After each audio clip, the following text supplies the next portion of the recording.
From Kansas State University, this is Agriculture Today. Eric Atkinson here. And ahead for you today, K-State's Dan O Brien will focus his weekly grain market comments on the wheat market, which he's speaking about this week at a major agricultural outlook forum. And Britton Rucker will have conversations with two more Extension agricultural agents who are in Manhattan this week for the annual K-State Research and Extension Conference. From the Rolling Prairie Extension District in southeast Kansas, Richard Fechter, and his counterpart from the Meadowlark Extension District of northeast Kansas, David Hallauer. Also, K-State's Lucas Haag will offer some thoughts on managing yield monitor data as you producers finish up your fall row crop harvest. And on Kansas agricultural weather, K-State's Mary Knapp. That's the lineup on this Agriculture Today. Hamburgers, roast, ribs, steak, or whatever you prefer. Beef, it's what's for dinner. Kansas cattle farmers produce 7.5 million head of cattle per year. It takes about 7 tablespoons of peanut butter to get the same amount of protein in one serving of lean beef. Support your local Kansas farmers and ranchers. Eat beef. This message was brought to you by the K-State Animal Sciences Leadership Academy participants.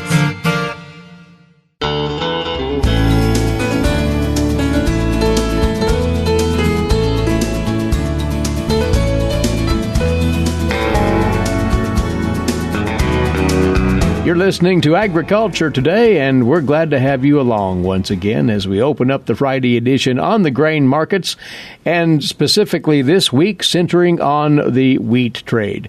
In that, our guest is presenting later today the full wheat market outlook at the 2019 Industry Outlook Conference taking place in Denver. Dan O Brien is on the line with us, grain market economist, K-State Research and Extension. Dan, as we begin with how the spring wheat harvest is going, we've spent so much time worrying, if you will, about the quantity and quality of the row crop harvests, and the spring wheat issues are no less formidable, it sounds. Yes, the challenges that were on the table in terms of measuring what was out there and the quality of it were so apparent when the USDA did their most recent survey. Following that September 30th annual small grain summary, they've decided to come back in again and re-interview a number of hard red spring barley small grain states, including Minnesota, North Dakota, South Dakota, Montana, and then off into the Pacific Northwest for a number of crops. Again, the late snow had come in. They'd already had wet conditions prior to that, had gotten apparently most of the hard red spring crop harvest done, but had about 10%, at least if by the USDA NASS numbers, about 10% left in North Dakota, about 14% left in Montana, and probably some struggles elsewhere, just on the fringes. So they're going back in and resurveying those states. When you go on a state-by-state basis and look at what the expected production is, was, I guess, coming into the annual summary report, take it by the percentage of the crop that's harvested on those dates, you end up with, not an insignificant amount of wheat. It's more than 20 or 30 million. It's more like 100, 150, something like that. 150 million bushels of wheat that if it were all abandoned, it's not going to be, but at least if it's poor quality, and that's probably exactly what's going on, or what will have happened. If you were to take that off the U.S. wheat balance sheet, well, it makes a difference. And 150 million bushels puts us at about 850 to 900 million instead of 1.04 billion, and we're down 5 to 6%. Any stocks to use by all of our price responses to tightening stocks in the past, that would give us 20, 30 cents of response. And so instead of the USDA's 470 projection that they had made for the U.S. average price in the October WASDE report, we're probably moving closer to $5. And that's only part of the story. Of course, the big issue is would be questions about protein premiums. Mm-hmm. And again, we in the hard red area this year, as you and I have talked about, Eric, have had just a so-so year in terms of protein, down about 1% by most broader measures in terms of the percent protein for the hard red winter wheat crop. Some areas better, some areas not so good. But protein premiums on a monthly basis for 14% hard red spring wheat in the Minneapolis area. About $6.24 was the price during September before all this started to hit to the worst, and the hard red price for that same month was about $5. And that's not an insignificant difference. It is noteworthy that, gosh, you go back into 2017, that difference was more like $3. Right. So we got a lot of that crop harvested before all these problems hit, and those carryover stocks are probably keeping this protein differential, from approaching $2 or $3.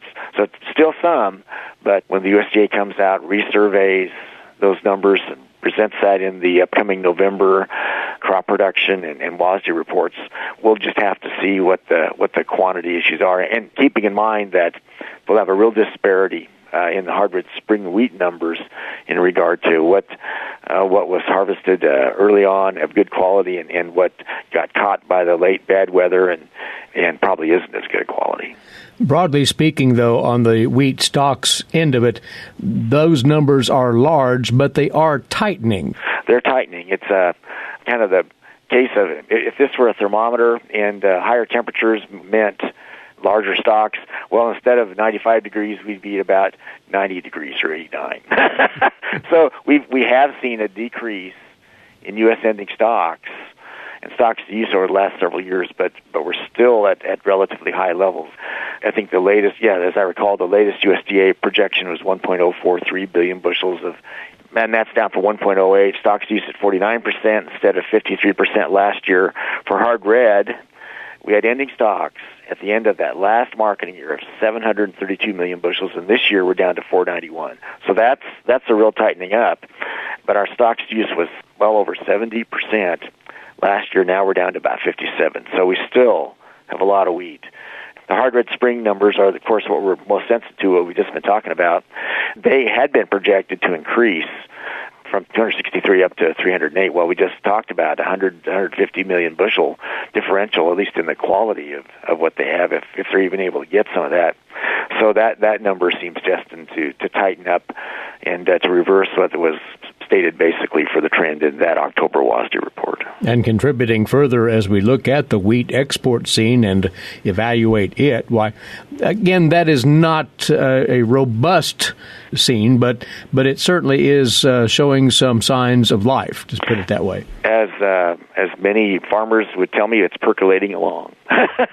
And basically, when you look at the all-wheat pace, we started out, I guess, below the pace of previous years for this 1920 marketing year and have been steadily moving along at a decent pace to where we're, since the 2013-14 marketing year, really only that year, and that following the high price year of 2012-13, only that year really has a significantly higher pace at this time of year than what we have right now for wheat. So, of course, we'd love to see much stronger wheat exports. But as we sit right now, we're doing decent. Hard red winter, it started off at the strongest, again, since 2013-14, for about the first 7 to 10 weeks of the year, and then has kept going along and fell off the pace of those strongest of years, but still doing decently. Again, we're just so aware of what's happening in the Black Sea region, in particular in Europe, for our export quantities, and whatever's happened there has given them enough supplies to offset major losses in Australia and problems elsewhere in the world. So I guess until or unless the world market senses a real tightening up of supplies and prices starting to shoot higher, and that would force these other countries to come to the U.S. even more so than they do, then we seem destined to have a decent year, but without a surprise, not a great year in terms of exports. Well, bringing it back closer to home then, you have been, as usual, tracking local basis bids for our grains in Kansas, and wheat not an exception here, and you're finding some favorable signals at that level. Yeah, for all we've talked about, the challenge of exports, gosh, when you look at basis in some of our key markets, we have really good basis right now. The Salina hard red winter wheat basis at one or two of the key terminals in that area are the strongest they've been since and including 2015-16, and had a high-end cash bid in that area of about 409. Not too bad.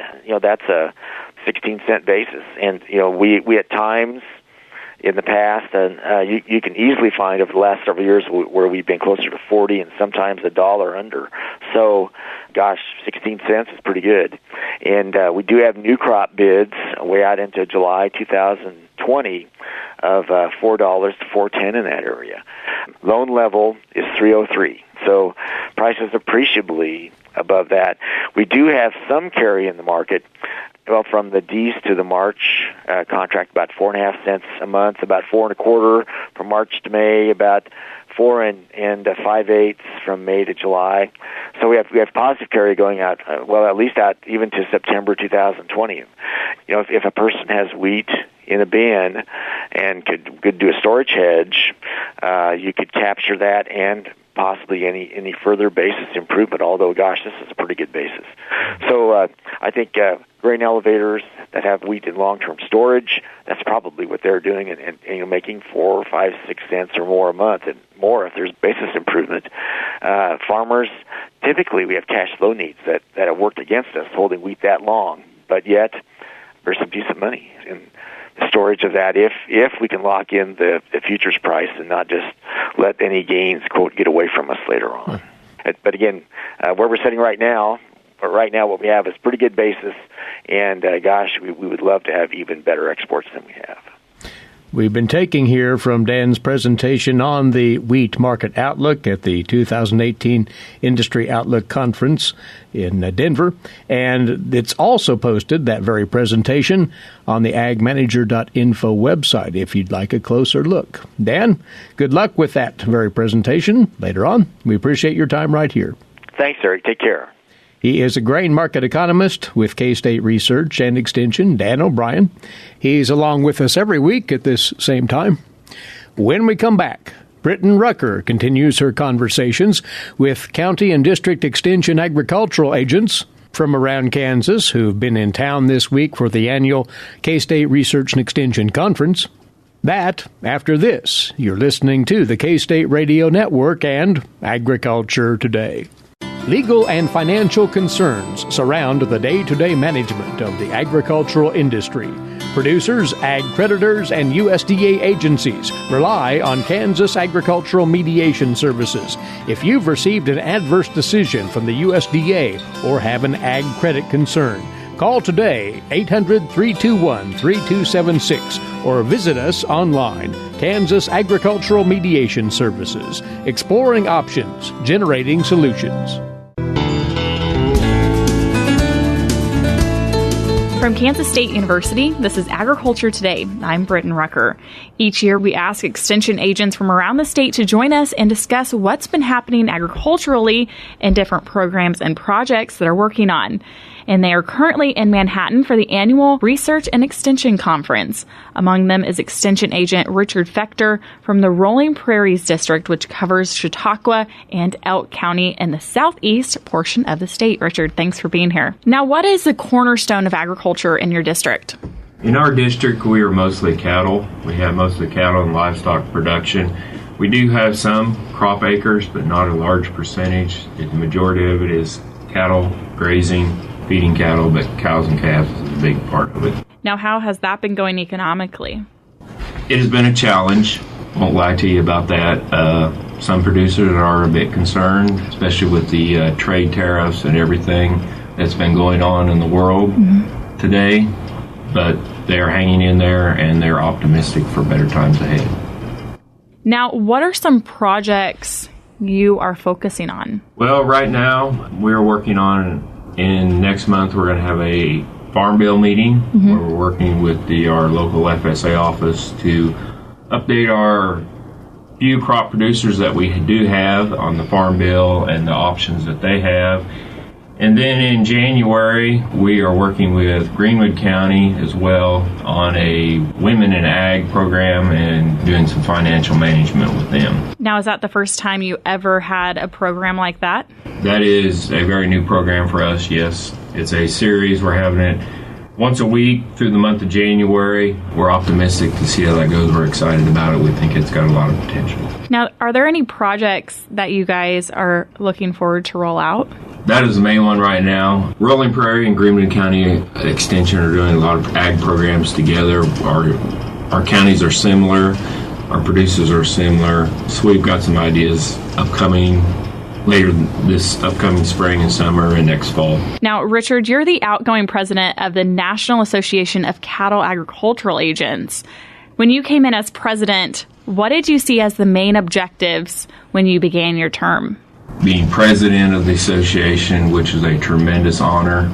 It was a unique experience working with agents from California to the East Coast. We all have similar jobs and similar roles, but we each have a little different twist about the things that we're involved in and the clientele that we're involved in. So learning about everybody's challenges from one end of the country to the other was a very learning experience. Now, what was the main objective when you walked into that position? The NACAA, which is the National Association of County Agricultural Agents, our main mission is to provide professional development or to educate our agents, I should say, or educators, depending on what state you're in, to do the best job that they can working with their ag clientele.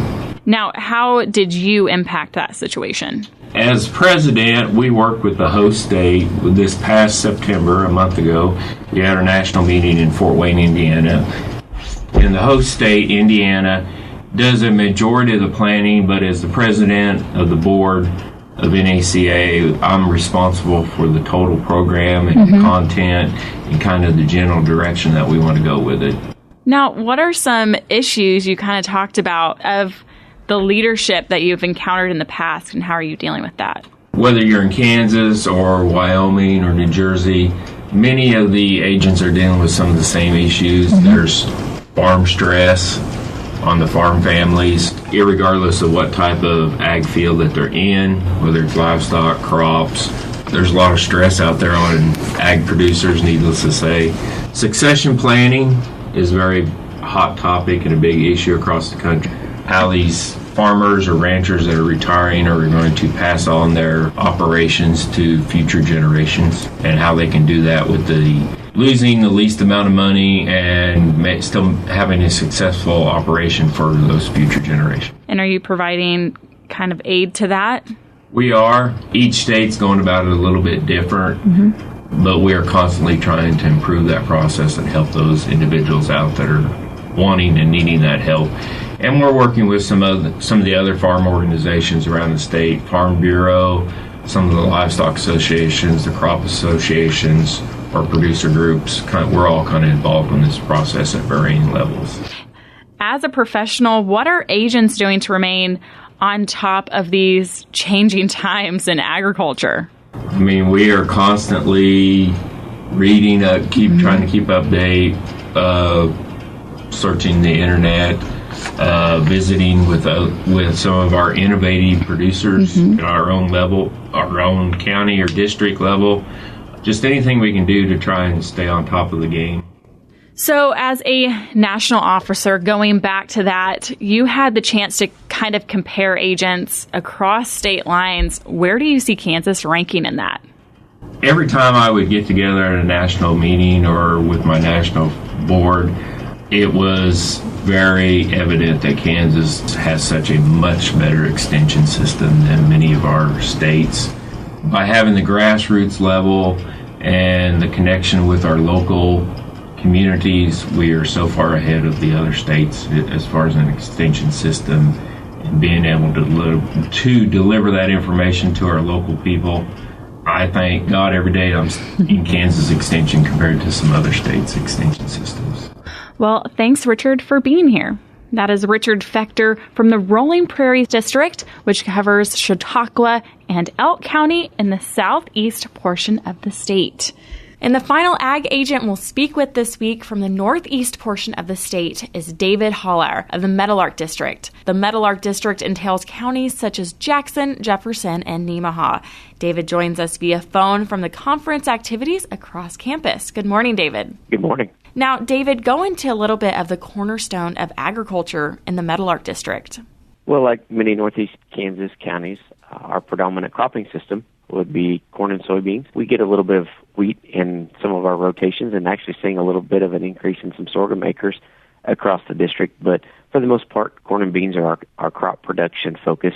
Forage crop-wise, we have a lot of cool season grass and also have a fairly significant dairy and some swine industry as you head to the northern parts of the district. Now, how has things been going agriculturally in your district? Well, right now, as a corn and soybean country, we are right in the middle of harvest, and I think that's progressing fairly well for most folks. I've had some issues with getting some dry down on corn early, and now have actually switched because the beans are drying down, have switched over to harvesting beans, and so making good progress on both of those crops. Livestock-wise, certainly it's lots of weaning going on right now. Now, you mentioned earlier, but kind of go into, has moisture conditions been a hindrance for your producers? Well, certainly early on, it delayed some planting. We have not been maybe as significant as some other areas were. We actually did get some corn and beans in some pretty good time, but certainly there were some places that were late as well. We've got some June planted corn out there. So has that affected us? Absolutely. Good thing that it did was it provided a great deal of forage for us. Now that all plays into economics, how has things been going for your producers in that standpoint? Well, that's a good question. You know, again, with the bean crop that we're going to have this year, from a crop production standpoint, soybeans have really carried us the past 2-3 years. You know, we've had a couple years of drought stress. Certainly from a corn standpoint was not favorable to us at all. So those crop production budgets really suffered on the corn side, but we have been blessed for, in most cases, not all, but in a number of cases, with some decent bean yields the last 3 years, so that's helped us a lot. On the livestock side, certainly those prices have not been terribly favorable to great profitability in those enterprises, but economically, you know, we're kind of holding our own, I guess. There's certainly places that I say we are, and we're shaping what we are. Now, David, has this year been better than last year as the drought hindered performance for things last year? In some regards, yes. Again, from a soybean standpoint, we have been very fortunate the last 3 years to catch some late season rains. And so soybeans across the board have really carried us. But from a corn standpoint, absolutely, we're not where we want to be from a yield standpoint, but certainly are back to better yields than what many areas experienced the last couple of years. And again, one of the things that is kind of interesting from our district standpoint is we stretch from a southeast corner to a northwest corner, and those conditions can change fairly significantly across that area. Now, kind of moving into some projects, is there any projects that you're excited about or been working on? Well, for the past 4 years or so, I've done a little bit of work in some nitrogen management, just trying to kind of follow through the season, the nitrogen needs of a corn crop, and determine how we can better manage that maybe. The other thing from the forage side is we have implemented over the past 2 years a little bit more of a grazing focus. What does that grass plant look like as we go early in the season, mid-season, and late season? Now, is Meadowlark District rolling out any new programs? Well, like most agents in the state, we're going to have at least some focus this winter on the Farm Bill. There's going to be some education that centers around that for sure. We're going to try and work with USDA folks to get out some programs to let people see a little bit about what the options are. Most producers are very familiar with that program, but just a few tweaks and, again, some calculations as they start to make some decisions as they go into finalizing that decision in late 2019 or 2020. Well, David, thanks again for joining us and discussing the happenings in the northeast portion of the state. You bet. Thank you. Once again, that is David Hallauer of the Meadowlark District, entailing counties such as Jefferson, Jackson, and Nemaha. That will conclude our discussion with ag agents from around the state, once again attending the annual state extension conference held this week in Manhattan. For Agriculture Today, I'm Britton Rucker.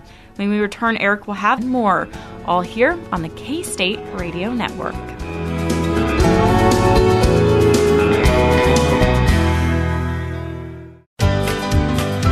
Did you eat today? Thank a farmer. A way to get more involved in agriculture is through 4-H and FFA. Through 4-H and FFA, we have been given multiple opportunities to grow as leaders and learn more about agriculture. You can learn skills related to jobs, public speaking skills, and you get the opportunity to travel around the country and meet new people. If you want more information about getting more involved in 4-H and FFA, visit them on their websites at kansasffa.org and kansas4h.org.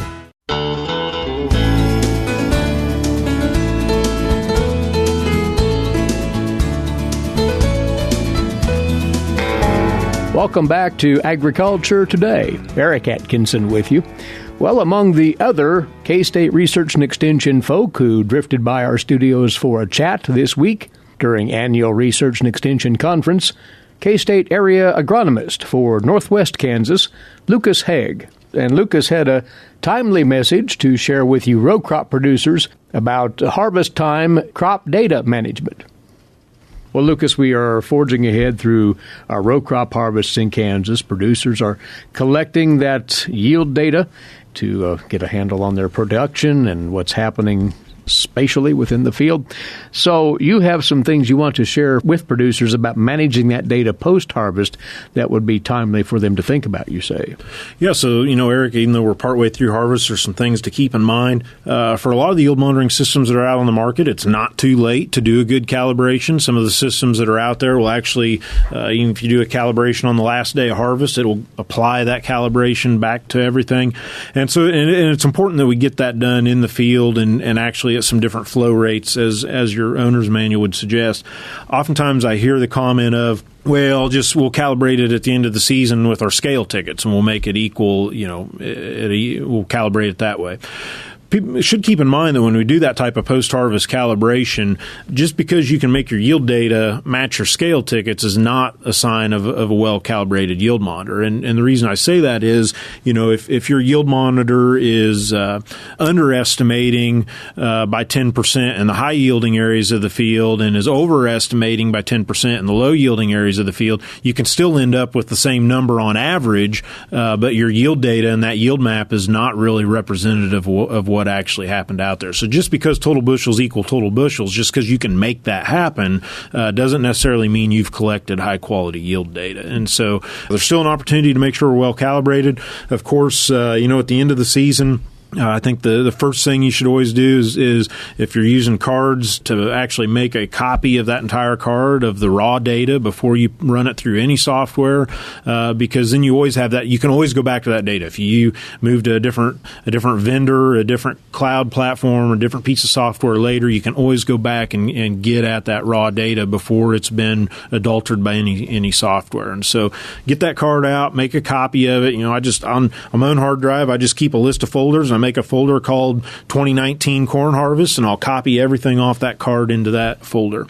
If you're using a cloud-based type system, so if you're uploading stuff to either your machinery provider's cloud or whoever, still that opportunity there to get a copy of that data pulled down and keep a copy locally before you do anything with it. And I just think that's good.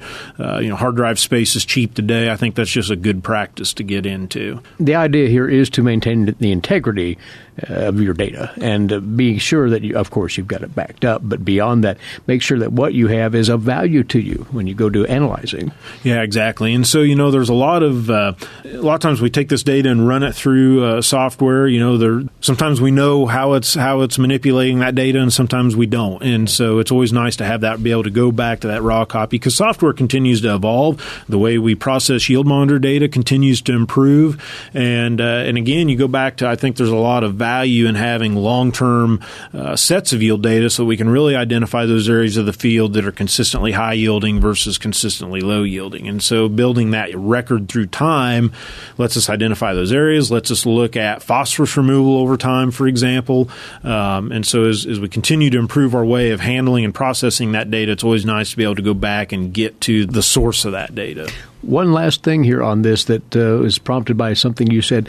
At what point, in your experience, do you think producers need to be thinking about upgrading software to process that data a little more efficiently? Is there one thing, or maybe a collection of things, that triggers that notion? Yeah, that's a really good question, Eric, and we get that a lot about looking at, and there's so many software options on the market today, both desktop-type software or cloud-based type solutions, and probably goes into what are your goals and how do you want to use that data is going to drive a lot of that. And so one of the, I think one of the best, in my mind, one of the best use case examples of yield monitor data is, okay, you've got a corn or sorghum yield map from this fall, okay, if it's well done, well calibrated, we can take that yield map, multiply that by 0.34 or 0.36. Well, we now have a phosphorus removal map for this year that we could use to drive some variable rate phosphorus decisions. And so, I think it's best to think about you don't want software to be your limiting factor. And so you need to think about from an agronomic, from an economic standpoint, what's your philosophy? What do you want to do with the data? And then find the software that lets you carry that out. I think that's you need to build your program in mind what you want to do first, and then find the software that fits that instead of trying to build your program based on what the software will allow you to do. That from K-State Research and Extension area agronomist for Northwest Kansas, Lucas Haag. On we go now to this week's edition of the Kansas Wheat Scoop with Marcia Boswell. Marcia? November is a great time to celebrate National Bread Month. The wheat that Kansas grows is exceptionally adept at creating tasty homemade bread. 1 bushel of Kansas wheat can produce 90 loaves of whole wheat bread. In 2019, 1 acre could feed a family of 3 for more than 14 years. Or that same acre could feed 15,600 people for 1 day. In fact, the entirety of the 2019 Kansas wheat harvest could produce over 30 billion loaves of bread, which would feed the entire world population for almost 10 days. Remember that the USDA's Dietary Guidelines for Americans stress the need to make half your grains whole every day. Both whole grain flour and enriched flour are important to maintaining a healthy diet, but what's the difference between the two? A kernel of wheat contains 3 parts: the bran, the germ, and the endosperm. The outer layer is called the bran, which contains fiber, B vitamins, and minerals. The germ is the plant's embryo. The endosperm is the germ's source of nutrition and contains protein and carbohydrates. Whole grain wheat flour contains all 3 parts of the kernel, while enriched flour only contains the endosperm. As enriched flour is milled, some nutrients lost in the milling process are added back to the flour, along with additional nutrients like iron and folic acid. This fortified flour is the top source of folic acid in women of childbearing age and has contributed to reducing neural tube defect rates by 36%. Benefits of regular whole grain consumption include reduced risks of stroke, type 2 diabetes, and heart disease. Whole grains are simple to incorporate into your diet. Try swapping out spaghetti, tortillas, or loaves of bread for their whole grain alternatives. Both enriched flour and whole grains are important to a healthy diet. The USDA Dietary Guidelines recommend that at least half of the 5 to 8 servings of grains consumed daily should come from whole grain sources. Even though half of Americans' grains should be whole, many consume less than 1 serving per day. For Kansas Wheat, I'm Marcia Boswell. Thanks, Marcia, and we will be back shortly on Agriculture Today. Have you ever thought about where your food comes from? If you're thinking the grocery store, think again. Facts show that the American farmer feeds more than 129 people. They are continually increasing and improving their operations. A wide variety of crops and livestock are grown in Kansas as well as the United States, providing food to your dinner plate. Next time you see a farmer or rancher, thank them. For more information, contact K-State Research and Extension.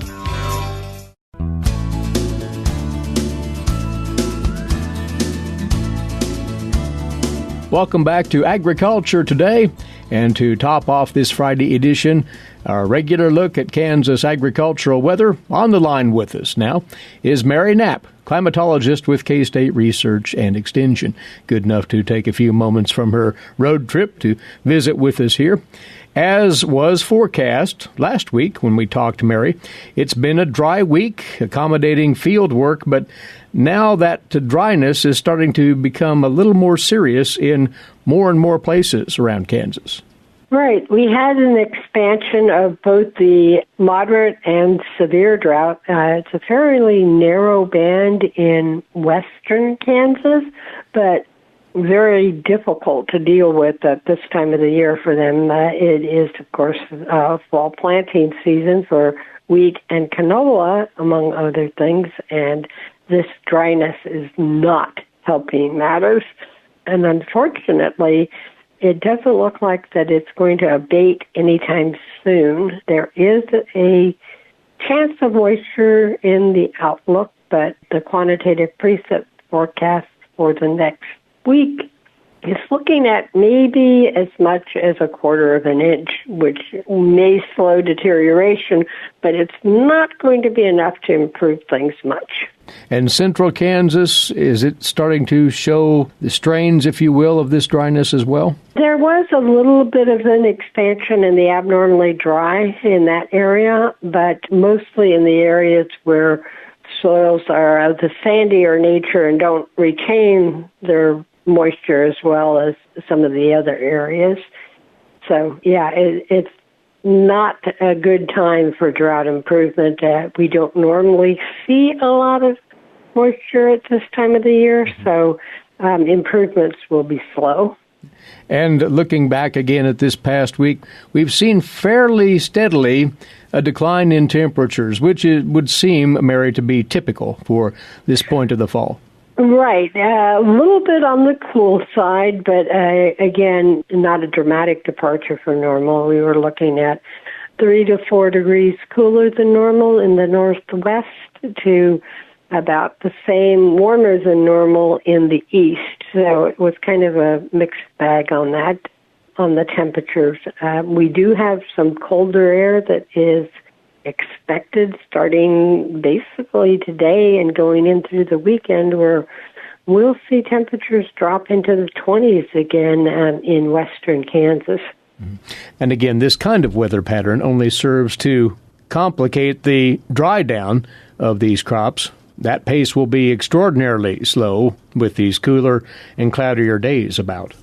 Well, the cold waves that we had last week really did a number on the late maturing crops for everything except extreme southeastern Kansas, and it doesn't dry as quickly when the plant isn't actively expiring some of that moisture. So when you talk ET, evapotranspiration, if you're not transpiring much, you're not really drying that plant down for a harvest level as readily, and that hasn't changed. Yeah. The big thing, of course, has been we haven't had as much rain, so that has helped, but it's going to be a slow process. And as you mentioned, moisture the next few days, some of that they're saying may fall in the form of snow in several parts of the state.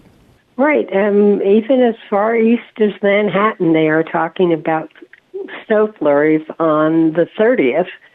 So it is that time of the year. We have had some fairly significant winter storms that have come to end the month of October. It doesn't look like this one is going to be of that magnitude, but it is, again, a reminder that we are moving into our winter season. Again, the amounts don't look to be very large, and certainly not the blizzard-type event that blanketed Montana and the Dakotas earlier this month, but thankfully not welcome for those that are trying to get the last of their field work accomplished. Well, let's look a little further ahead then, and in that we are seeing indications that winter is going to be here soon enough. The 3-month outlook, has that changed from when we last talked about it? Not substantially, and this 3-month outlook is really the late fall, early winter. It covers November, December, and January. And, of course, the true winter outlook would be December, January, and February, which will come out next month at this time. But right now, the 3-month for the November to January time period is calling for warmer than normal, but also wetter than normal. And it's going to be an interesting take to see how this roller coaster that is our normal pattern evolves. And that, again, when we talk the roller coaster, we're talking some fairly mild, warmer than normal days that are displaced by some very brisk, cold, snowy days. Right. We won't escape those cold, snowy we will not escape. Even though the 3-month outlook is warmer than normal, normal isn't particularly warm, so it does not necessarily mean, tropical weather at all. And again, to stress, when we say wetter than normal, November through January, that doesn't necessarily mean we'll have overwhelming amounts of moisture, snow or otherwise, and therefore those droughty areas could remain droughty to some degree for a time.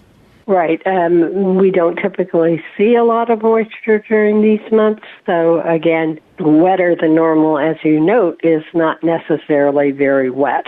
And the outlooks don't really categorize how much of a departure there will be, just that it will be on the wet and warm side. All right. Well, we will track what's going on, for we are definitely into what we consider fall and almost transitional weather into winter now. And we do appreciate you touching base with us, Mary. We'll talk again next Friday right here. Many thanks to you. Thanks, Eric, and we'll talk to you later. That is Mary Knapp, climatologist, K-State Research and Extension. She visits with us about the Kansas Agricultural Weather Update each week right here. Thanks to you as well for joining us. We hope you'll be right back here this same time with us on Monday. In the meantime, we again invite you to check out our podcast service, which includes the rebroadcast of each day's program for downloading and listening to at your leisure. That can be found at agtoday.net, agtoday.net. Bidding you a good weekend, and for Britton Rucker, Eric Atkinson here, this has been Agriculture Today over the K-State Radio Network.